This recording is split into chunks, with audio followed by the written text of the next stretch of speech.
بسم اللہ الرحمن الرحیم۔ السلام علیکم ورحمۃ اللہ وبرکاتہ۔ دوستوں، میرے ناول ہم سفر سیزن 5 اور ایپیسوڈ نمبر 3 میں آپ دوستوں کو خوش آمدید۔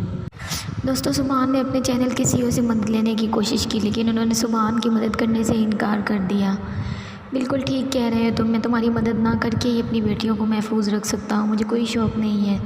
بھیڑوں کے چھتے میں ہاتھ ڈالنے کا CEO نے ٹیبل پر پڑے پیپر ویٹ کو گھماتے ہوئے کہا تھا، پلیز سر، میں ان کے خلاف کوئی خبر چلانے کو نہیں کہہ رہا ہوں، بس یہ کہہ رہا ہوں کہ آپ ایک بار بات تو کر کے دیکھیں، پلیز نرمی سے، سلجھو طریقے سے، بس ایک فون کال کر کے تو دیکھیں، اللہ کا نام لے کر، ہو سکتا ہے وہ ہماری مدد کر دیں۔ اب کہ سبحان نے التجا کی تھی، اوکے تم خود سن لو، پھر کہتے ہی CEO نے حیات ملک کا نمبر ملایا تھا اور کال کو اسپیکر پر ڈال کر ٹیبل پر رکھا۔ ہیلو، سیکرٹری نے کال ریسیو کی تھی، کیا میری حیات ملک سے بات ہو سکتی ہے؟ میں سچ نیوز کا CEO بات کر رہا ہوں۔ ہولڈ آن، سیکرٹری نے کہا تھا اور فون پر اگلی آواز حیات ملک کی گونجی تھی۔ جی CEO صاحب، کیا پھر سے کوئی محاذ کھول لیا ہے ہمارے خلاف، یا پھر اپنے چینل کے دروازے پر تالا لگوانے کا شوق ہو رہا ہے پھر سے؟ حیات ملک نے چہکتے ہوئے اپنی باور کرائی تھی اور سبحان نے غصے اور نفرت کے ملے جلے تاثرات سے گردن ہلائی تھی۔ نہیں ملک صاحب، کیسی باتیں کر رہے ہیں جناب، آپ ہمارے مائی باپ ہیں اور ہم غلطیاں دہرانے والوں میں سے نہیں ہیں، بس ایک چھوٹا سا کام تھا، عرض تھی آپ سے، اگر آپ نظر کرم فرمائیں تو۔ CEO نے خوش آمدی کے سارے ریکارڈ توڑ دیے تھے۔ ارے واہ، میڈیا پاور ہونے کے باوجود ہم سے کام، خیر کہیے، حیات ملک نے کہکا لگایا۔ واہ، وہ سر میرے دوست کی بیٹی ہے، ان کو اذان بیٹے کسی غلط فہمی میں اغوا۔ CEO صاحب جواب کہ خود کی بیٹیاں گھر پر صحیح سلامت ہیں نا، تو آپ اس ٹائم مجھے اور خود کو کیوں ہلکان کر رہے ہیں؟ حیات ملک نے CEO کی بات کاٹتے ہوئے کہا تھا۔ مگر سر، اگر آپ، CEO نے دوبارہ سے بات جوڑنی چاہی تھی، کیا چاہتے ہیں CEO صاحب؟ آپ کی بیٹیاں بھی کسی ناکردہ جرم کی سزا بھگتیں۔ اگر اذہان نے کسی لڑکی کو اغوا کیا ہے تو کوئی وجہ ہوگی نا، جب دل بھر جائے گا تو اس کا گھر پہنچ جائے گی، نہیں تو لاش پہنچ جائے گی۔ اللہ خیر صلی اللہ، حیات ملک نے کہتے ہی کال ڈسکنیکٹ کی تھی۔ ٹوں کی آواز سن کر سبحان کا دل کیا تھا کہ وہ آگ لگا دے ساری دنیا کو، اتنی بے حسی۔ سامنے بڑا آواز اس نے غصے سے زمین پر پھینکا تھا، میں نے تمہیں پہلے ہی کہا تھا سبحان کہ وہ آپ تو رہنے ہی دیں، خود کی فیملی کی پروٹیکشن کے لیے۔ جب تک ہم ایسے غلیظ انسانوں کا ساتھ دیتے رہیں گے تب تک ہماری آنے والی بیٹیاں ایسے درندوں کی صفاکی کی بھیٹ چڑھتی رہیں گی۔ غصے سے تلملاتے ہوئے جا چکا تھا۔ تم نہیں جانتے سبحان، اپنوں کی پروٹیکشن کتنی ضروری ہے، دریا میں رہتے ہوئے مگرمچھ سے بیر نہیں لیا جاتا۔ CEO نے نرم لہجے میں لمبا سانس کھینچا تھا۔ وہ تینوں اذہان حیات ملک کے عالی شان گھر کے سامنے کھڑے تھے۔ جی، کس سے ملنا ہے آپ کو؟ چوکیدار نے پوچھا تھا۔ حیات ملک صاحب یا کبیر ملک، دونوں میں سے کوئی بھی ہیں تو ان سے کہیں کہ کوئی ضروری بات کے سلسلے میں آپ سے ملنا ہے، اور یہ بات ہم ان سے مل کر ہی انہیں بتا سکتے ہیں۔ سبحان نے چوکیدار کو کہا تھا، ہمارا نام بتاؤ، اپنا تقریر نہ سناؤ، ہمارا صاحب پہچان پوچھتا ہے، پھر ہم غریب مفت میں رگڑا جاتا ہے۔ چوکیدار نے ناک چڑھاتے ہوئے کہا تھا، بولو سٹی ہاسپٹل سے ڈاکٹر سبحان ملنا چاہتے ہیں، سبحان نے چوکیدار سے کہا تھا۔ اس نے جان بوجھ کر اپنی جرنلسٹ والی پہچان چھپائی تھی، جانتا تھا کہ اگر وہ پہچان بتا دی تو شاید وہ اسے اپنے گھر کے سامنے بھی نہ کھڑے ہونے دے، کیونکہ اس معاملے میں اس کے ویسے ہی ان سے حالات کچھ اچھے نہیں چل رہے تھے۔ اچھا ٹھیک ہے، پر تمہارے ساتھ باقی دو؟ چوکیدار کی تفتیش ختم ہونے میں نہیں آ رہی تھی، یہ بھی ڈاکٹرز ہی ہیں۔ سبحان نے صاف جھوٹ بولا تھا، لیکن یہاں کوئی بیمار نہیں ہے، اگر چندہ لینے آئے ہو تو صبح آنا، یہ کوئی وقت ہے کیا؟ چوکیدار نے انہیں ٹالنا چاہا۔ یار تم سمجھ کیوں نہیں رہے ہو، ہمارا اس ٹائم ان سے ملنا بہت ضروری ہے۔ اب ماہر کو غصہ آیا۔ اس سے پہلے کہ وہ مزید کچھ کہتا، 3 گاڑیاں آگے پیچھے آتی گیٹس کے اندر دائیں جانب مڑی تھی، اور ان میں سے ایک گاڑی پر حیات ملک بیٹھا تھا۔ حیات ملک نے گاڑی سے اترتے ہی چوکیدار کو اشارہ کر کے اپنی طرف بلایا تھا اور چوکیدار سے ان لوگوں کے متعلق پوچھا تھا۔ ٹھیک ہے، انہیں لان والی سائڈ پہ بھیجو۔ چوکیدار کی بات سن کر حیات ملک نے کہا، چلو صاحب نے بلایا ہے تم لوگوں کو۔ چوکیداری نے اپنے ہمراہ اب لان کی طرف لے جا رہا تھا۔ سامنے عالی شان کرسی پر ٹانگ رکھی سگریٹ پیتے مکار چہرہ لیے بیٹھے حیات ملک کو دیکھ کر سبحان نے غصے سے اپنی مٹھیاں بھیجی تھیں۔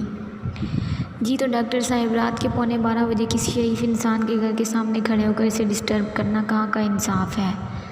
اوہ سوری ڈاکٹر صاحب، حق اور سچ کے علمبردار سبحان فلک شبیر صاحب، حیات ملک نے کہکا لگاتے ہوئے کہا تھا۔ میری بہن تمہارے بیٹے کے قبضے میں ہے حیات ملک، اور اگر اسے ذرا سی بھی آنچ آئی تو میں تمہارا وہ حال کروں گا کہ تاریخ یاد کرے گی تمہیں اور تمہارے بیٹے کے انجام کو، سبحان نے چلاتے ہوئے کہا تھا۔ امپریسو، ویری امپریسو، میں ڈر گیا اپنے انجام پر جناب، عزت مآب سبحان فلک شبیر صاحب، حیات ملک نے ڈرنے کی ایکٹنگ کرتے ہوئے فلک شگاف کہہ کر لگایا تھا۔ سر پلیز آپ اپنے بیٹے سے پوچھیں اس نے زارا کو کہاں رکھا ہے، میں بہت مجبور ہو کر آیا ہوں آپ کے پاس، ہاتھ جوڑتا ہوں ہماری مدد کریں، ہم غریبوں کے پاس ایک عزت ہی تو ہوتی ہے، آپ پلیز رحم کھائیں ہم پر۔ شمس صاحب نے باقاعدہ ہاتھ جوڑتے ہوئے کہا تھا، یہ مجبوری جو ہے نا سالی بڑی کتی ہے، کچھ بھی کرواتی ہے۔ دیکھو بھائی اب تم اتنا انسسٹ کر ہی رہے تو میرے خیال تم یہ سوچو کہ تمہاری بیٹی ہے، اس کی بہن ہے، جو بھی ہے واٹ ایور، وہ میرے بیٹے تک پہنچی کیسے؟ ارے سیدھی سی بات ہے، اس کا پیسہ دیکھ کر ہی اس کی گود میں لڑکی ہوگی، اس کے گھر تو وہ گیا نہیں ہوگا اس کو اٹھانے، اور پھر جوان خون ہے دونوں کے، آ جائے گی خود ہی گھر۔ حیات ملک نے خباثت چہرے پر سجاتے ہوئے اپنی داڑھی کھجاتے ہوئے کہا تھا، شٹ اپ حیات ملک، میری بہن کا کردار پامال کرنے کی اجازت تمہیں کس نے دی ہے؟ سبحان نے ڈانٹتے ہوئے حیات ملک کا کالر پکڑا تھا۔ سبحان جوش سے نہیں ہوش سے کام لو۔ ماہر نے آگے بڑھ کر سبحان سے اس کا کالر چھڑوایا تھا۔ بتاؤ اسے کتنا شفاف ہے اس کا کردار اور معیار۔ سبحان کی آنکھوں میں نمی آئی تھی۔ بہت گرم خون ہے، امپریسو، حیات ملک نے کالر جھاڑتے ہوئے کہا تھا۔ دیکھیں سر، ہم آپ سے ریکویسٹ ہی کر سکتے ہیں، اس ٹائم آپ ہی ہماری آخری امید ہیں، آپ پلیز ہماری مدد کریں۔ ماہر نے بھی بے بسی سے التجا کی تھی۔ وہ جانتا تھا اگر جوش سے کام لیا تو زارا کے حق میں بہت کچھ برا ہو جائے گا، جو کچھ یہ تمہارا پاگل ڈاکٹر میرے ساتھ کر چکا ہے، اس کے بعد بھی تم سمجھ رہے ہو کہ تم مجھ سے کسی اچھائی کی امید رکھتے ہو تو مجھے سوائے ہنسی کے اور کچھ نہیں آنے والا۔ وہ پھر سے خباثت سے ہنسے تھے۔ پلیز سر، میں معافی مانگتا ہوں آپ سے، پلیز۔ شمس صاحب کی آنکھوں میں نمی آئی تھی۔ ٹھیک ہے تو صرف تمہارے لیے یار، میں اس لڑکی کی جان کی گارنٹی دیتا ہوں، عزت کی نہیں۔ اب ایسی عمر میں چھوٹی موٹی غلطیاں تو ہو ہی جاتی ہیں، کچھ دنوں تک وہ لڑکی پہنچ جائے گی اپنے گھر۔ حیات ملک کے دل میں رحم نہیں آیا تھا۔ حیات ملک، میں اسے اپنے ساتھ لے کر جانے کے لیے آیا ہوں اور اسے ساتھ لیے بغیر میں نہیں جاؤں گا۔ اس کی عزت پہ حرف بھی آیا نا تو تجھے ایک عبرتناک سزا اور کتے کے طور پر جانے گی دنیا۔ سبحان نے پھر سے اسے گردن سے دبوچا تھا اور حیات ملک کے گارڈ نے اس پر گنز تانی تھی۔ نہیں یار، کیا کر رہے ہو؟ مر جائے گا ہمارا حق لایا ہوا جرنلسٹ، نام نہاد سچائی کی تنظیم کا علمبردار، اور تم لوگ ایک عظیم آدمی سے محروم ہو جاؤ گے۔ نہ نیچے کرو۔ حیات ملک نے گارڈز کو روکا تھا۔ مجھے خوشی ہوئی تمہارے گرم خون کے عتاب کا لڑکھڑا تھا نشانہ بن کر۔ تمہارا حال اس ٹائم وہ ہے کہ میں مجبور ہوں لیلا۔ ہاں کیا یار، بہت ٹائم ضائع کر دیا تم لوگوں نے میرا۔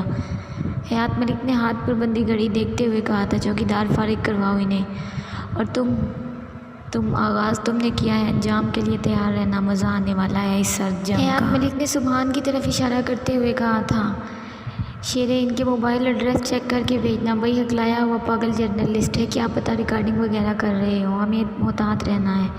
کہتے حیات ملک نے وہاں سے قدم اندر کی طرف بڑھا دیے تھے۔ سبحان نے اپنے ہاتھ کا مکہ بنا کر کرسی کی پشت پر مارا۔ بے بسی سے اپنی فرسٹریشن وہ اب ایسے ہی نکال سکتا تھا، اور جن کے ساتھ خدا ہوتا ہے ان کو کسی کا ساتھ چاہیے بھی نہیں ہوتا۔ فقیرہ نے اپنے چھوٹے ملک صاحب کے کہنے پر زارا کو نظریں جھکا کر کپڑے بدلوائے تھے اور پھر باہر آئی تھی۔ چھوٹے ملک صاحب، فقیرہ نے ڈرائنگ روم میں آ کر اتنا ہی کہا تھا، تم جاؤ کچن میں، ضرورت پڑی تو بلوا لوں گا۔ اذہان کہتے ہی ڈاکٹر کو لے کر زارا کے کمرے کی طرف بڑھا تھا۔ ڈاکٹر نے زارا کی بند آنکھوں کو باری باری کھول کر دیکھا تھا، پھر نبض ٹٹولی تھی اور پھر بی پی آپریٹر نکال کر بی پی چیک کیا۔ تفصیلی چیک اپ کے بعد اس نے اس کے وینز میں 2 انجیکشن لگائے تھے۔ Is every thing okay? اذہان نے بے تاب ہوتے ہوئے پوچھا تھا۔ بی پی خطرناک حد تک لو ہے ان کا، اور شدید قسم کا پینک اٹیک ہوا ہے، ان کا دماغ فی الحال سن ہے، ڈاکٹر نے کہا تھا۔ مطلب؟ اذہان نے چونک کر دیکھا تھا ڈاکٹر کی طرف۔ مطلب یہ چاہتی نہیں ہے کہ ان کا دماغ کام کرے، کسی بہت بڑے سٹریس میں ہے یہ۔ خیر میں نے انجیکشن لگا دی ہیں، اگر 1 گھنٹے تک ہوش نہیں آتا تو آپ کو انہیں فوری ایمرجنسی لے کر جانا ہوگا، ورنہ آپ کی پیشنٹ کی جان کو خطرہ ہو سکتا ہے۔ اور ایک اور بات، انہیں جوسز یا دودھ پلائیں جیسے ہی یہ ہوش میں آئے، کیونکہ مجھے لگ رہا ہے یہ صبح سے بھوکی ہیں، اس لیے ان کا بی پی اتنا لو ہے۔ ڈاکٹر پروفیشنل انداز میں سمجھا رہا تھا۔ صحیح ہے، اقنواس ڈاکٹر صاحب کو چھوڑا اور آتے ہوئے دوائیاں لیتے ہیں نا، اذہان نے پاس کھڑے اقنواس سے کہا تھا۔ جی چھوٹے ملک، اقنواس نے کہتے ہوئے ڈاکٹر کی ہمراہی میں باہر کی طرف قدم بڑھائے۔ اذہان نے کھڑکی کے پاس کھڑے ہو کر کھڑکی کھولی تھی اور تازہ ہوا میں اپنے لمبے لمبے سانس ہوا کے سپرد کیے تھے۔ وہ ڈیول اور اینجل دونوں کے درمیان کھڑا تھا، اس کی حالت اس کے بس میں نہیں تھی، اندر تک روح جل رہی تھی، دماغ کچھ تانے بانے بن رہا تھا، دل کچھ۔ اس نے جیب میں سے سگریٹ نکال کر سلگائی تھی اور وہیں کھڑے کھڑے جانے کتنے سگریٹ پھونک ڈالے تھے۔ آدھے گھنٹے سے زیادہ وہ کھڑکی کے پاس کھڑے دھوئیں کے گھونٹ اپنے اندر انڈیلتا رہا تھا۔ آؤ زارا درید، وہ قدم قدم چلتا اس کے پاس آیا تھا، اس کے پہلو میں جا کر بیٹھا تھا۔ اس کے لمبے بال اس کے تکیے پر پڑے تھے، اس کی بند آنکھوں پر لمبی گھنی پلکیاں مڑی ہوئی اندھیری رات کا منظر پیش کر رہی تھی۔ سبھی پیشانی چودھویں کے چاند کی طرح چمک رہی تھی۔ اس نے جھک کر اس کی پیشانی پر لب رکھے تھے اور خود کے اندر سکون اترتا محسوس کیا تھا۔ پھر اس نے جھک کر اس کے ہونٹوں پر انگوٹھا پھیرا۔ صبح سے وہ ان ہونٹوں سے ایک ہی جملہ سن رہا تھا، جانے دو مجھے، بس کرو، مت ظلم کرو، اور اب وہی ہونٹ بند تھے۔ جب وہ اسے سننا چاہتا تھا تو وہ خاموش تھی، بالکل خاموش۔ اگر وہ ایسے ہی ہمیشہ ہمیشہ کے لیے خاموش ہو جاتی تو اذہان کے دل میں خیال آتے ہی اس نے کسی ڈر کے خوف سے اسے سختی سے خود میں بھیجا تھا۔ نہیں زارا، تمہیں ٹھیک ہونا ہوگا۔ وہ اسے ایسے ہی سینے سے لگائے لیٹا تھا اور پھر اس کے چہرے پر نظریں گاڑے اس کے چہرے کے ہر نقش کو ازبر کرنے لگا تھا۔ میری لنگڑی شیرنی، میرا کانچ کا گڈا۔ اس نے اس کے کان میں سرگوشی کی تھی اور پھر نہایت نرمی سے اس کے کان کی لو کو چوما تھا۔ اسی لمحے اس کی موبائل پر کال آئی تھی۔ اس نے جیب سے موبائل نکال کر کال ریسیو کی۔ ہاں بولو، ٹھیک ہے میں آتا ہوں کہتے اس نے کال ڈسکنیکٹ کی تھی اور زارا کی طرف دیکھا۔ اس کی پلکوں میں جنبش ہوئی تھی اور اذہان کے دل کو سکون میسر ہوا تھا۔ پچھلے 1 گھنٹے سے وہ جس اذیت میں تھا اس کو وہ شاید خود سے بھی چھپانا چاہتا تھا۔ اسی لمحے زارا اٹھ کھڑی ہوئی تھی اور گرتے گرتے بچی تھی، تم ریسٹ کرو، ہم اس بارے میں بعد میں بات کریں گے، اس نے اسے پکڑ کر بیڈ پر بٹھاتے ہوئے کہا تھا۔ ہو گیا نا تمہارا شوق پورا، نوچ لیا نا تم نے مجھے، اب پلیز خدا کا واسطہ ہے مجھے جانے دو۔ وہ پھر سے اٹھ کر اس کے سامنے کھڑی ہوئی تھی۔ ہاں تمہیں لگتا ہے جو تم کچھ کر چکی ہو اس کے بعد میں تمہیں اب کبھی بھی کہیں جانے دوں گا، ایک سیکنڈ کے لیے بھی؟ اب میں تمہیں خود سے دور نہیں کر سکتا، اور اب اپنی بہنوں کے بارے میں سوچنے کی بجائے میرے بارے میں سوچنا شروع کرو، کیونکہ یہ دل صرف تمہارے معاملے میں نرم ہوا ہے۔ تمہاری بہن مرے یا جیے that's none of my business. وہ پل میں ڈیول بنا تھا اور ایک ایک لفظ کہتا حلق کے بل چلایا تھا، پھر باہر کی طرف قدم بڑھائے تھے اور دروازے کو باہر سے لاک کر دیا تھا۔ اذہان حیات ملک، اتنا ظلم کرو مجھ پر جتنا کل کو تم خود پر برداشت کر سکو، اتنا گراؤ خود کو میری نظروں میں کہ شاید میں کبھی بھی تمہیں معاف کر سکوں، اللہ کی رضا کی خاطر۔ وہ کمرے سے باہر گیا تھا تو اس نے اپنے چکراتے سر کو پکڑ کر کہا تھا، تو یہ تھا تمہارا نصیب زارا درید، اس لیے تم نے خود کو سینچ کر اسے سنبھال کر رکھا تھا کہ اذہان حیات ملک جیسا شخص تمہارے اوپر اپنا جنون اتار کر تمہیں گندا کر سکے، تمہاری روح کو مجروح کر سکے، تمہارے جسم سے اپنے نفس کی پیاس بجھا سکے۔ جانے کتنے آنسو وہ صبح سے بہا چکی تھی ایک آخری امید کے تحت۔ اس نے کمرے کے ہینڈل کو گھمایا تھا کہ شاید دروازہ کھل جائے۔ فقیرہ حق نواز انکل پلیز کھولو اسے، مجھے نکالو اس جہنم سے باہر، پلیز کھولو۔ دروازے پر دستک دیتے ہوئے وہیں چکرا کر پھر سے گری تھی۔ خیریت، اتنی تیاری کس لیے بینز؟ چارلس نشرا نے اس کو کھوجتی نظروں سے دیکھتے ہوئے کہا تھا۔ وہ نشو، آج میری فرسٹ ڈیٹ ہے ایبک کے ساتھ، اس نے اپنے سفید چہرے کو ٹماٹر کی طرح شرم سے بناتے ہوئے کہا۔ بینز، چارلس ایبک وہی ہے نا جسے تمہارا اس دن بڑا ہی کوئی سنگین پھڈا ہوا تھا مانچسٹر لائبریری میں؟ نشرا نے حیران ہوتے ہوئے کہا تھا۔ نشرا، وہ شرمندہ ہے، اس نے مجھ سے معافی مانگی ہے، میں معاف کرتی ہوں اسے، اس کا دل صاف ہے۔ بینز نے مسکراتے ہوئے کہا تھا۔ پچھلے 2 سال سے ڈیلٹن تم سے معافی مانگ رہا ہے، تم نے آج تک اسے تو معاف نہیں کیا۔ تمہارا مسئلہ پتہ ہے کیا ہے؟ تمہیں کھرے کھوٹے کی پہچان ہی نہیں ہے۔ نشرا نے اسے حقیقت کا آئینہ دکھایا تھا۔ اوہ پلیز ہنی، میرا موڈ سپوئل مت کرو اس زیبرے کا نام لے کر، مجھے چڑ ہے اس سے۔ بینز نے اتنا گندا منہ بنایا تھا ڈیلٹن کے نام سے اور اپنا بیگ اٹھا کر باہر کی طرف بڑھی تھی۔ لکھ لو بینز، وہ تمہیں بری طرح پھنسائے گا، اسے پیچھے سے اونچی آواز لگائی تھی۔ وش می گڈ لک ہنی، اس نے مڑے بغیر اونچی آواز میں کہا تھا۔ Wish you very bad luck بینز، بلکہ بینز شیزان، نشرا نے منہ بگاڑتے ہوئے کہا تھا۔ اللہ پاک، آپ نے بھی سارے الٹی کھوپڑی کے تحفے میرے نصیب میں ہی لکھے تھے۔ اذہان حیات ملک ظالم بے لگام گھوڑا، ارحان کبیر ملک ایٹیٹیوڈ کنگ، بینز چارلس بے وقوف گدھی، ڈیلٹن مائیکل معصوم گدھا، اس نے مسکراتے ہوئے کہا تھا۔ بس ایک چیز سب میں مشترک ہے، سب کے سب الٹی کھوپڑی کے ہیں۔ اس نے مسکراتے ہوئے بک بند کی تھی۔ کدھر ہو تم؟ پاپا پارٹی میٹنگ میں ہوں۔ خیریت؟ اذہان نے فون پر بتاتے ہوئے پوچھا تھا۔ تمہیں پتہ ہے اذہان، الیکشن سر پر ہے اور تم یہ لڑکیاں اٹھواتے پھر رہے ہو۔ کوئی اسکینڈل نہیں چاہتا میں، مجھے یہ سیٹ ہر حال میں چاہیے، میں کوئی رسک افورڈ نہیں کر سکتا۔ مزید حیات ملک نے اسے پارٹی کا ٹکٹ کتنا اہم ہے باور کروایا تھا۔ پاپا آپ کو مجھ پر یقین نہیں ہے کیا؟ اس بار بھی جیت ہماری ہی ہوگی۔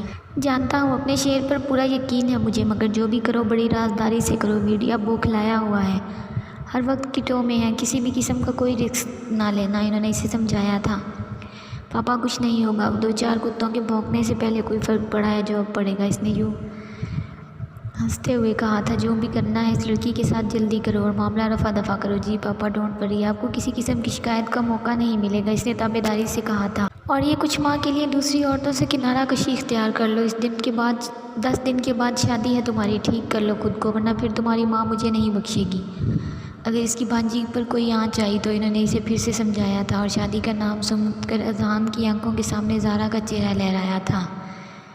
وہ کھو سا گیا تھا پل بھر میں ان روتی ڈوبتی آنکھوں میں۔ اذہان تم سن رہے ہو؟ Hello G papa don't worry, حریم کی خوشیوں پر کوئی کمپرومائز نہیں ہوگا انشاءاللہ، اس نے کہتے ہی فون رکھا تھا اور اکنواز کو کار میں لائی تھی۔ زارا ٹھیک ہے؟ اکنواز غیر ارادی طور پر اس نے اس کے کال اٹھاتے ہی پوچھ دیا تھا۔ جی چھوٹے ملک، فقیرہ جا رہی ہے اس کے پاس، اکنواز نے اطلاع دی تھی۔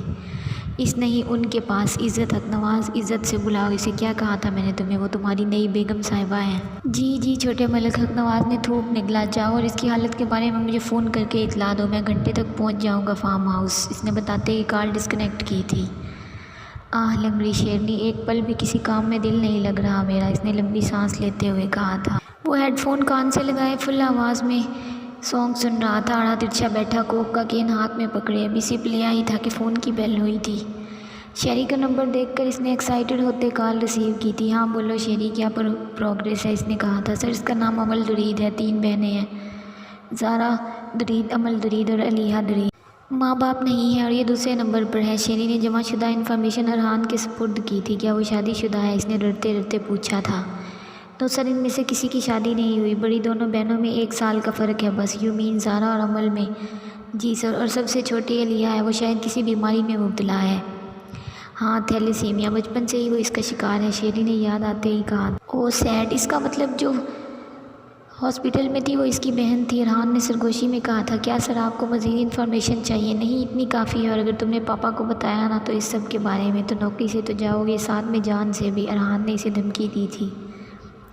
نو سر ایسا کچھ نہیں کروں گا، شیری نے ڈرتے ڈرتے کہا تھا۔ سوچ لو اچھے سے، تمہارا پچھلا ریکارڈ خاصا خراب ہے، اس نے پھر سے اسے ڈرایا تھا۔ وہ تو سر نے انسسٹ کیا تھا اس لیے مجھے بتانا پڑا، نہ بتاتا تو وہ مجھے مار دیتے، اس نے گھبراتے ہوئے کہا تھا۔ اس بار میرے ہاتھوں مرو گے اور اگر زندہ بچ گئے تو تمہاری لگائی گئی گول گپوں کی ریڑھی میں سے گول گپے ضرور کھانے آؤں گا، کیونکہ پھر تمہارے پاس ایک یہی بزنس بچنے والا ہے۔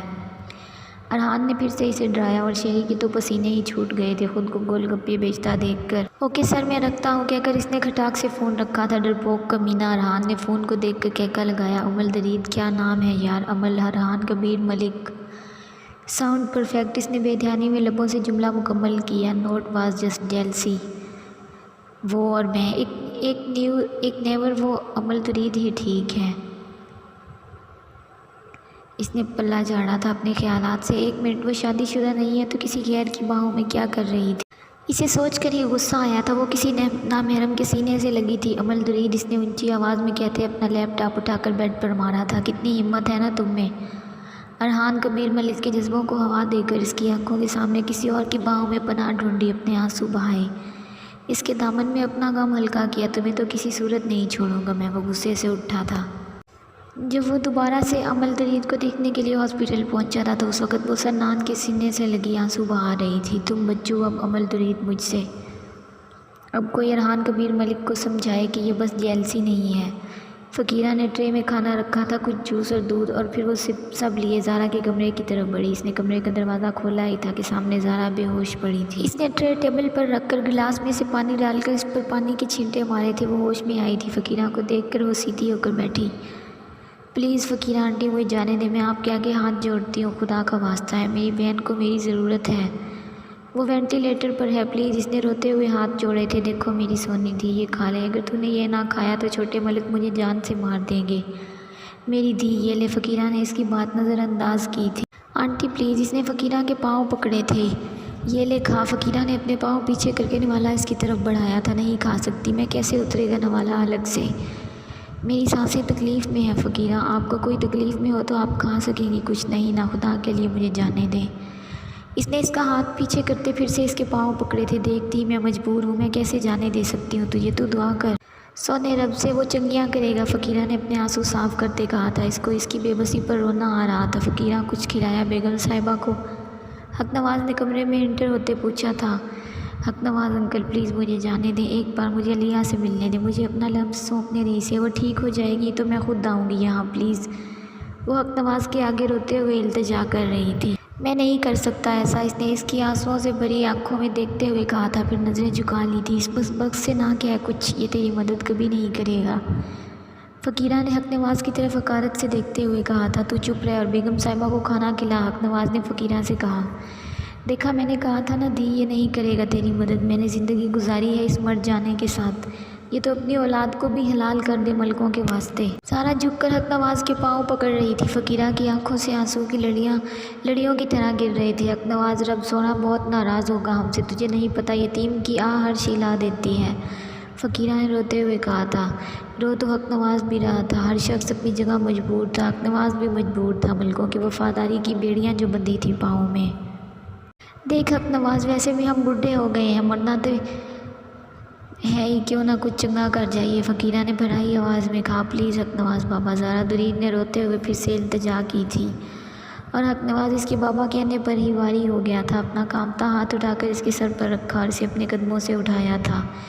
چل میری دی، تیرا بابا تجھے لے کر جائے گا، حق نواز نے بھرائی آواز میں کہا۔ رب نے مشکل آسان کر دی تھی زارا درید کی۔ فقیرہ نے حق نواز کے فیصلے پر خوشی سے آنسو صاف کیے تھے۔ چادر دے فقیرہ دی کو، اس نے فقیرہ کو حکم دیا، چھوٹے ملک کو گھنٹہ لگے گا، تب تک میری دھی تو ہسپتال پہنچ جائے گی۔ فقیرہ تو کھڑکی کا شیشہ توڑ دے، ہم کہیں گے کہ دھی بھاگ گئی ہے، اور تو میری دھی تو اپنی بہن سے مل کر کہیں غائب ہو جانا، اور پھر کبھی ملکوں کے سامنے نہ آنا، یہاں میں سب سنبھال لوں گا۔ نواز نے سارا لایا عمل بتایا۔ فقیرہ نے اپنی بڑی سی چادر اوڑھائی تھی زارا کو، اور حق نواز اسے پچھلے دروازے سے لے کر گیا تھا۔ وہ حق نواز کے ساتھ رکشے میں بیٹھی سارے رستے آنسو بہاتی رہی تھی، اور حق نواز اسے سارے رستے تسلیاں دیتا رہا۔ ہسپتال کے گیٹ کے آگے اس نے اسے اتارا تھا۔ جا میری سونی دی، رب تیرے حق وچ چنگیاں کرے، اس نے زارا کے سر پر ہاتھ رکھتے ہوئے کہا تھا۔ تھینک یو حق نواز بابا، چلی رو نہ، تیرا بابا تیرے نال ہے ہمیشہ، اس نے کہتے ہوئے اسپتال جانے کا کہا تھا، اور اس نے اندر کی طرف قدم بڑھائے۔ وہ ایمرجنسی کی طرف دیوانہ وار دوڑتے ہوئے آئی تھی، اس کا سانس پھول رہا تھا،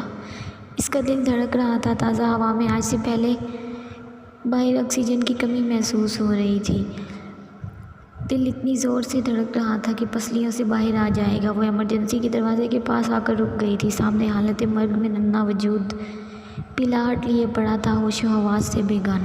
میری جان، زارا درید نے اپنے منہ پر ہاتھ رکھا تھا، اس کی حالت دیکھ کر اپنی سسکی روکنی چاہی تھی۔ کائنات ٹھہر گئی تھی، سفر رک گیا تھا، قدم لڑکھڑائے تھے، سانسیں بے مول ہونے لگی تھیں۔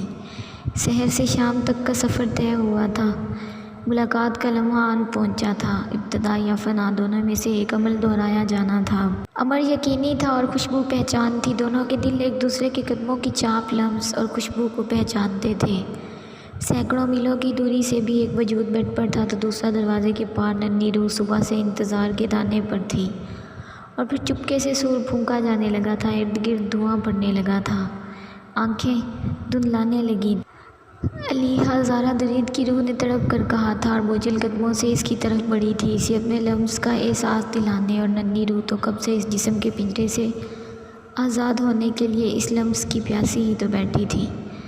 سنیے صاحب، پاک ارواح کے رشتے بڑے انمول ہوتے ہیں، خاص طور پر وہ جو سینچے گئے ہوتے ہیں اپنے ہاتھوں سے، جو بغیر کسی غرض کے اس ننھے پودے کی طرح پانی دے کر پروان چڑھائے جاتے ہیں ایک تناور درخت بنانے کے لیے۔ زارا درید نے جھک کر اس کی سبیل پیشانی پر گرتے آنسوؤں سے لب رکھے تھے۔ علیحہ درید نے مسکرا کر پاس کھڑے موت کے فرشتے کو دیکھا تھا۔ کمپیوٹر مانیٹر اسکرین پر سانسوں والی لائن شاید سیدھی ہونے جا رہی تھی۔ وہ ہنسا تھا اور ہنستا چلا گیا تھا۔ کیا ہوا ہے زنان، کچھ بولو گے، کیوں ہنس رہے ہو؟ اس کے پاس بیٹھے اس کے بیسٹ فرینڈ عمر نے اس سے پوچھا تھا۔ بس یوں سمجھو جیسے سلگتے کوئلوں پر کسی نے پانی کی ترنم سی بوچھاڑ کر دی ہے۔ یار ٹھنڈ پڑ گئی ہے کلیجے میں، تم سمجھ نہیں سکتے کتنے سکون میں آیا ہوں میں اب۔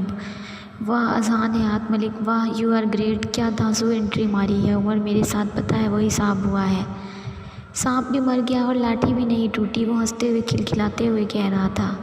کیا ہے بھائی، طبیعت ٹھیک ہے تمہاری؟ کیسی باتیں کر رہے ہو، کچھ سمجھ نہیں آ رہی مجھے، عمر نے ناسمجھی سے اسے دیکھتے ہوئے کہا تھا۔ ارے یار، آج ہی تو طبیعت ٹھیک ہوئی ہے، وہ سب جس کے لیے میں پچھلے 2 سال سے پلان بنا رہا تھا وہ اذہان حیات ملک نے ایک دن میں کر دیا، زارا درید کو برباد کر دیا۔ اس نے عمر کے دونوں کندھوں پر ہاتھ رکھتے ہوئے کہا تھا۔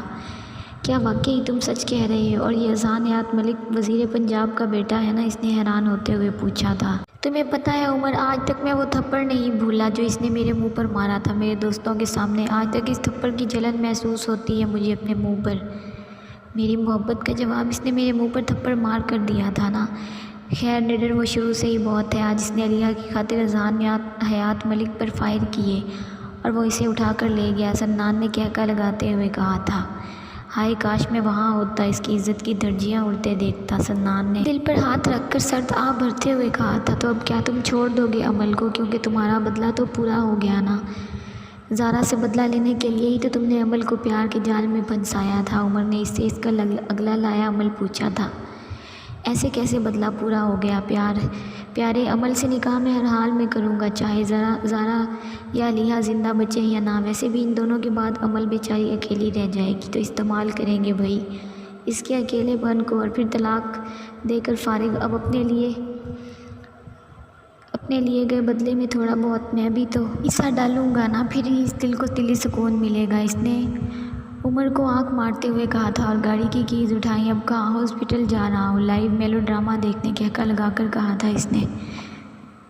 جاری ہے دوستوں اگر آپ کو ویڈیو پسند آئے تو اسے لائک اور اپنے دوستوں کے ساتھ شیئر ضرور کیا کریں، اور اگر آپ میرے چینل پر نئے ہیں تو چینل کو سبسکرائب بھی لازمی کریں، اور ساتھ میں لگے گھنٹی کے بٹن کو ضرور دبائیں تاکہ ہر نئی ویڈیو کا نوٹیفیکیشن آپ دوستوں تک سب سے پہلے پہنچ سکے۔